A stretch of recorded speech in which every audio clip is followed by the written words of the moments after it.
बताने हैं। बहुत सारे बच्चों को पता नहीं होगा कि ये लड़ाई क्या है।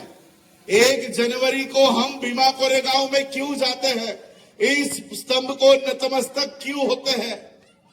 30,000 बाजीराव पेशवा की पलटन थी, 30,000 सैनिकों की। 30,000 सैनिकों की पलटन को सिर्फ 500 लोगों के पलटन ने हराया है, सिर्फ 500 लोगों के।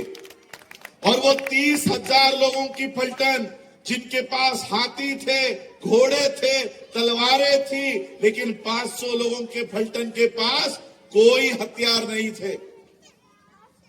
इन 500 लोगों ने, जब ब्रिटिशरों ने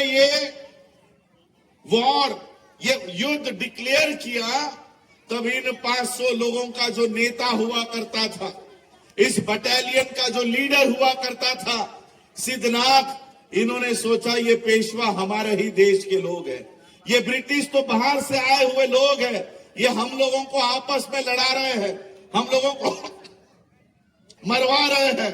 इसलिए सिद्धनाथ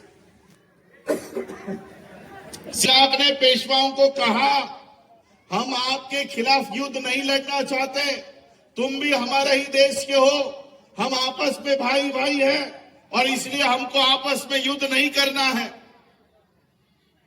हम आपसे युद्ध नहीं करना चाहते, सिर्फ हमारी एक मांग है, एक मांग है, हमारे गले में जो मटकी है, हमारे पीठ पर जो झाड़ू है, इसे हटा दो और हमें भी इंसान का दर्जा दे दो, इंसान होने का दर्जा दे दो।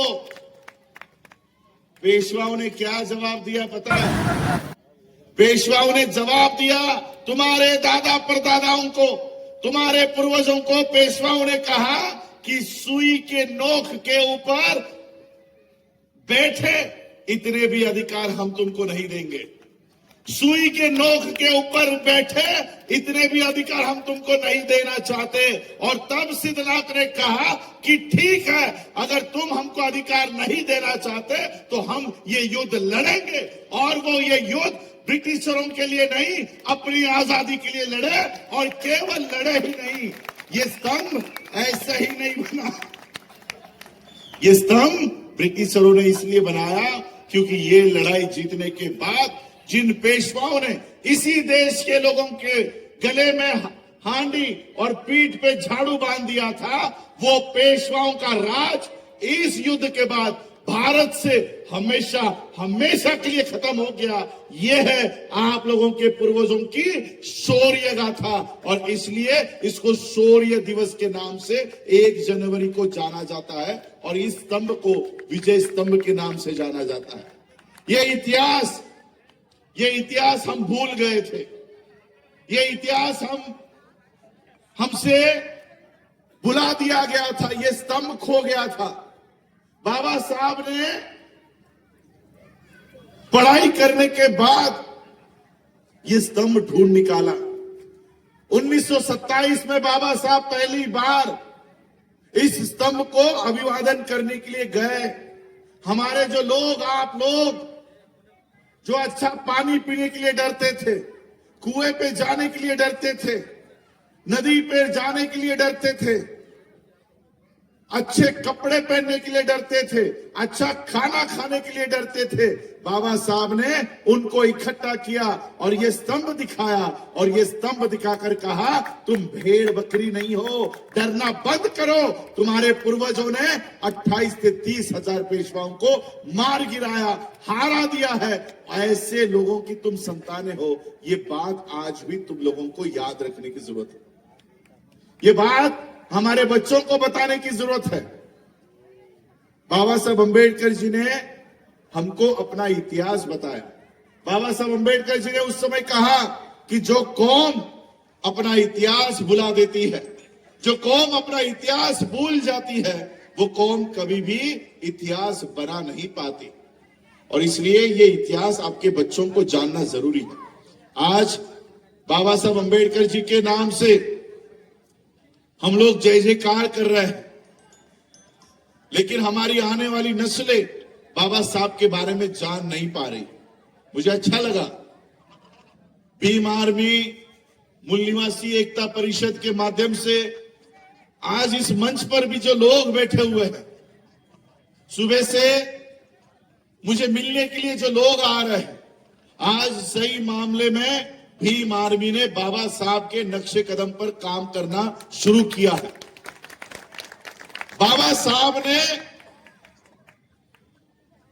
हमेशा ये बात कही कि मैं पहले हिंदू हूं, मैं पहले मुसलमान हूं, मैं पहले बौद्ध हूं या मैं पहले सिख हूं। ये बात ये अपने मन में कभी उठने नहीं देना। मैं पहले भारतीय हूं और अंतिमता भी भारतीय हूं, ये बात हमेशा याद रखना। आज ये मंच के माध्यम से मुझे वो बाबा साहब का कहा हुआ सच होते हुए दिखाई दे रहा है। आज बाबा साहब को अभिवादन करने के लिए, भीमा कोरेगांव के इस शौर्य दिन को अभिवादन करने के लिए सभी जाति, सभी धर्म के लोग यहां पर उपस्थित हैं। चाहे वो मुस्लिम हो, हिंदू हो, बौद्ध हो, सभी आज इस देश का संविधान पहले पन्ने पर बाबा साहब ने ये नहीं लिखा कि we the Hindus of India, we the Muslims of India, we the Buddhist of India या we the Christian of India. Baba Saheb ने ये कभी नहीं लिखा। बाबा साहब ने लिखा we the people of India, हम भारत के लोग। जब बाबा साहब ने आप लोगों में कभी भेदभाव नहीं किया तो हम कौन होता है जो बाबा साहब के साथ भेदभाव करे।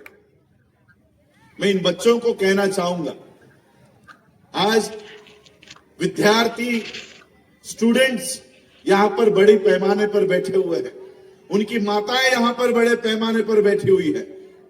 मैं इन स्टूडेंट्स के लिए, इन बच्चों के लिए कहना चाहूंगा, बाबा साहब ने एक बात कही थी कि शिक्षा शेरनी का वो दूध है कि जो कोई भी पिएगा वो दहाड़ेगा जरूर।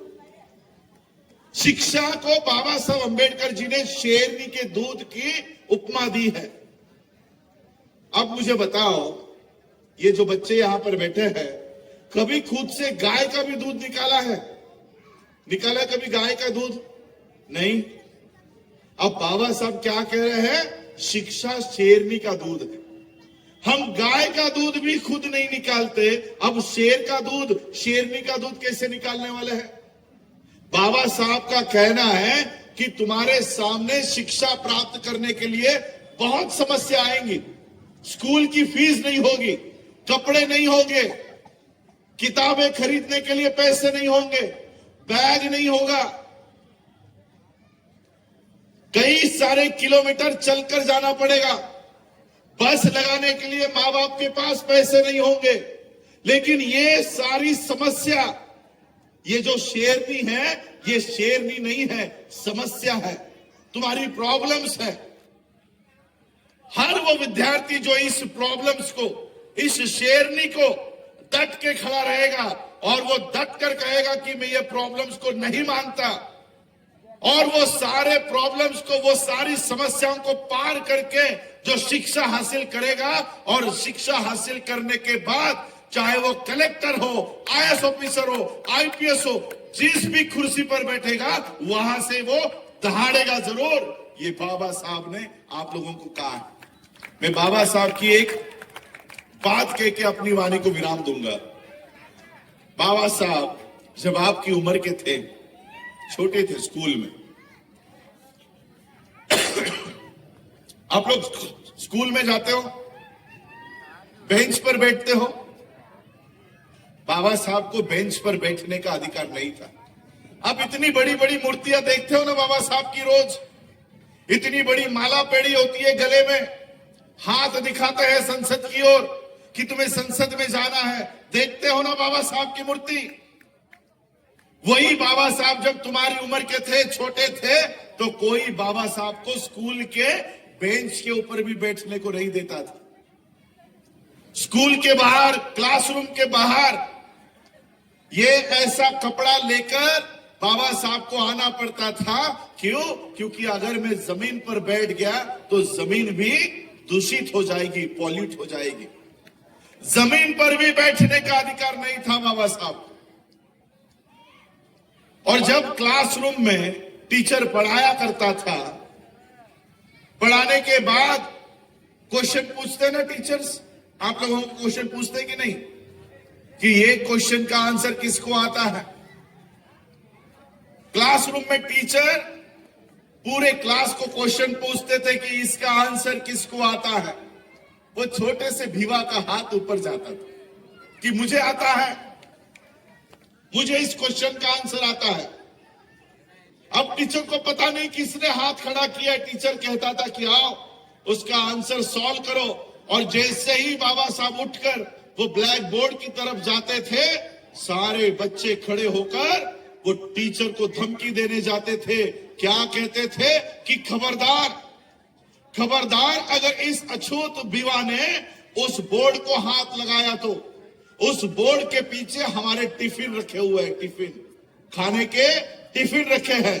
इस अछूत बच्चे ने अगर उस टिफिन को उस बोर्ड को हाथ लगाया तो हमारे टिफिन पॉल्यूट हो जाएंगे, हमारे टिफिन गंदे हो जाएंगे।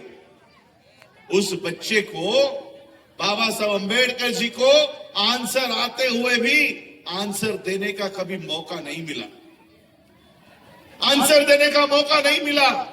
बाबा साहब घर पे जाते, रोते थे, अपने पिताजी से कहते कि अब मैं स्कूल नहीं जाऊंगा, मुझे स्कूल के बाहर बिठाते हैं, मुझे आंसर आता है तब भी मुझे आंसर देने नहीं देते, मैं कल से स्कूल नहीं जाऊंगा। बाबा साहब के पिताजी ने कहा कि ऐसा नहीं करो, तुम्हें स्कूल जाना होगा। अगर तुमको स्कूल में आंसर देने नहीं देते तो मैं तुम्हारा पढ़ाई घर में कराऊंगा, मुझे आंसर दो। उस बच्चे ने अपमान सहन किया लेकिन स्कूल जाना छोड़ा नहीं।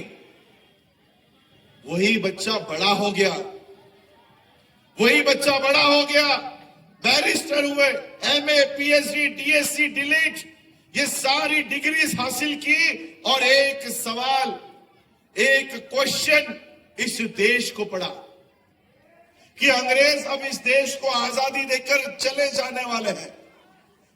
अंग्रेजों ने कहा कि हम चले जाएंगे, लेकिन ये देश हम जाने के बाद कैसे चलाओगे? ये चलाने के लिए कॉन्स्टिट्यूशन, संविधान तैयार करना होगा, ये संविधान तैयार करना होगा।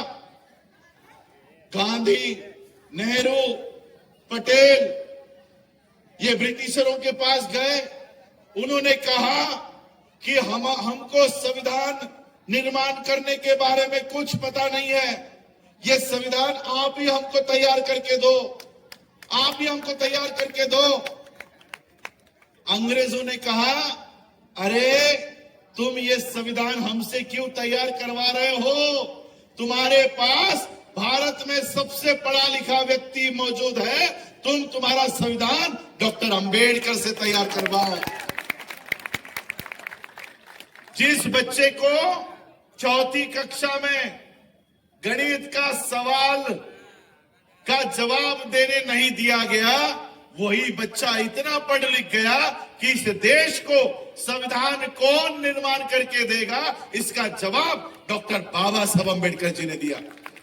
और इसलिए मैं आप सभी लोगों को, बच्चों को कहना चाहूंगा कि तुम्हारे जीवन में कितनी भी समस्या है, तुम्हारे जीवन में कितने भी प्रॉब्लम आए, माता पिता के पास पैसे नहीं हो, फीस भरने की, ट्यूशन लगाने के पैसे नहीं हो, अच्छे कपड़े देने के पैसे नहीं हो, लेकिन कभी भी अपनी पढ़ाई मत छोड़ो। और जैसे डॉक्टर बाबा साहब अंबेडकर पूरे दुनिया में छाए, वैसे तुम लोगों को पढ़ाई करके पूरे देश का नाम गौरव करना होगा। यही बाबा साहब अंबेडकर जी को असली अभिवादन होगा। आज भीम आर्मी मूल निवासी एकता परिषद ने मुझे यहां पर आमंत्रित किया। भीमा कोरेगांव का विजय दिवस, शौर्य दिन यहां आप सब लोग मना रहे हो, लेकिन ये मनाते समय मैं आपको एक बात, आप युवाओं के लिए, बच्चों के लिए तो मैंने बता दिया, मैं आप युवाओं को बताना चाहूंगा